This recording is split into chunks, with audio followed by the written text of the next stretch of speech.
siang, sobat muda di Indonesia. Kerja keras, penuh semangat, semangat, semangat, semangat. Itu ciri orang muda. Saya Saud Stompul, etos master dan motivator nasional. Senang berjumpa dengan sahabat muda. Dan saya ingin berbagi sesuatu yang sangat bermanfaat bagi sobat muda, yaitu 5 cara mengelola keuangan dengan baik dan benar.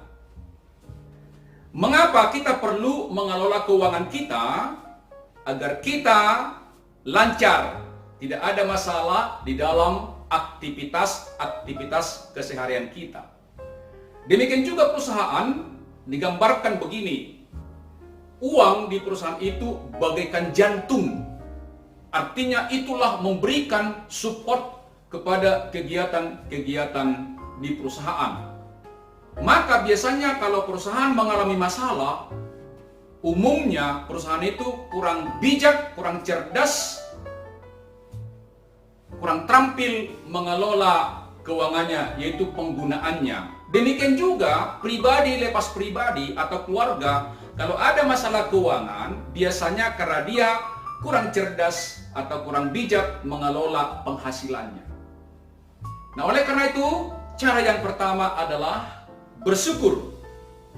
Cara yang kedua, bersedekah. Cara yang ketiga, menabung. Cara yang keempat, meminjam. Cara yang kelima, menyiapkan dana tunai. Apa artinya bersyukur? Saya adalah seorang trainer di bidang 8 etos kerja profesional. Etos 1 dikatakan, kerja adalah rahmat. Aku bekerja ikhlas penuh rasa syukur. Karena pekerjaan kita adalah rahmat dari Sang Pencipta, maka gaji kita, honor kita, penghasilan kita yang kita dapat dari lembaga di mana kita bekerja adalah wajib kita syukuri. Berapapun jumlahnya, tetaplah kita syukuri. Sebab apa?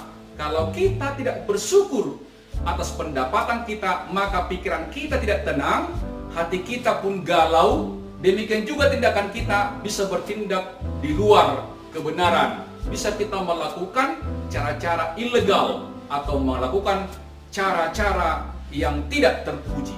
Mungkin mengambil yang bukan hak kita, mungkin menipu. Nah, oleh karena itu, berapapun income kita per bulan, pendapatan per bulan, bersyukurlah.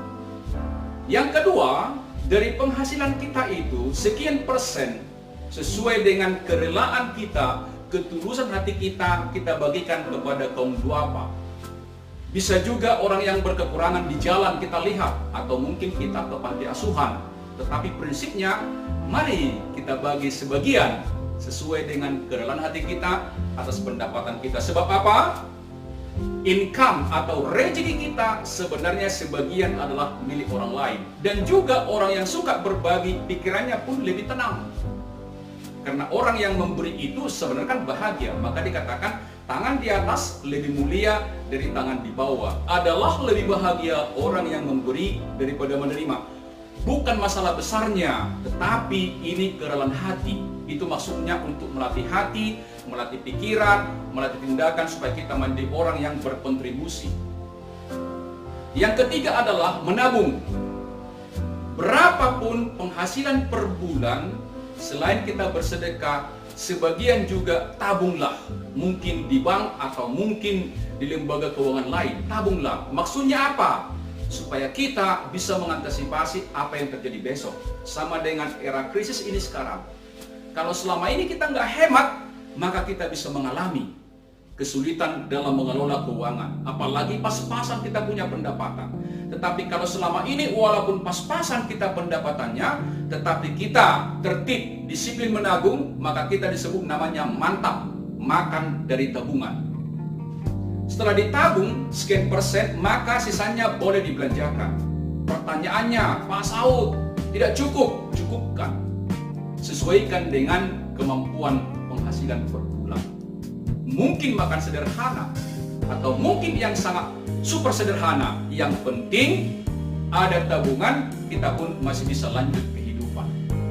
Yang keempat adalah boleh meminjam dari lembaga keuangan asal itu untuk tujuan yang produktif, yang bernilai investasi. Artinya apa? Kita meminjam, besok bertambah nilainya. Contoh, mungkin kita ingin bikin usaha kecil-kecilan, boleh saja meminjam dari lembaga keuangan, asal itu untuk yang produktif. Mungkin juga kita ingin studi lanjut supaya meningkat pengetahuan keterampilan dan juga kita makin berkontribusi di perusahaan atau di lembaga, boleh saja, karena ke depan kan bisa kita bayar itu kalau kita misalnya meningkat statusnya, meningkat jabatannya, dan juga meningkat kontribusinya, dan juga meningkat income-nya.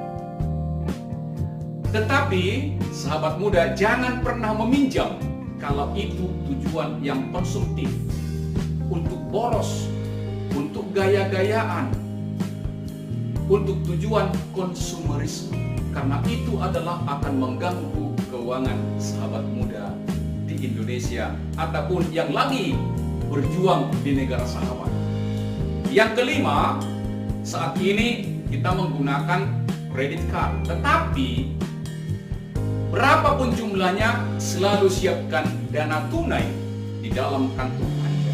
Sebab apa? Kalau ada kejadian di jalan, tidak selalu ada ATM. Jadi kalau ada kejadian di jalan yang tidak kita duga, kita bisa mencari solusi karena ada dana cash di kantung kita.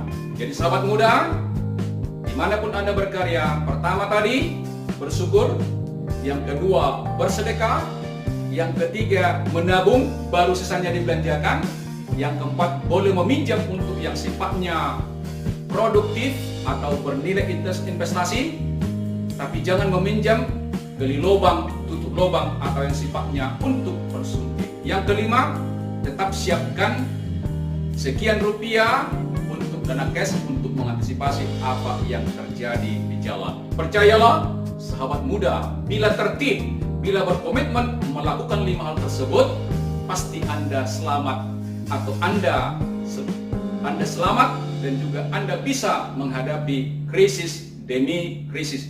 Tetap kerja keras, banyak berdoa, hindarkan mengeluh, tetap selalu bersyukur dan memberikan yang terbaik. Doaku, sukses untuk sobat muda di seluruh Indonesia. Salam etos, bigger, higher, better. Good. Semangat!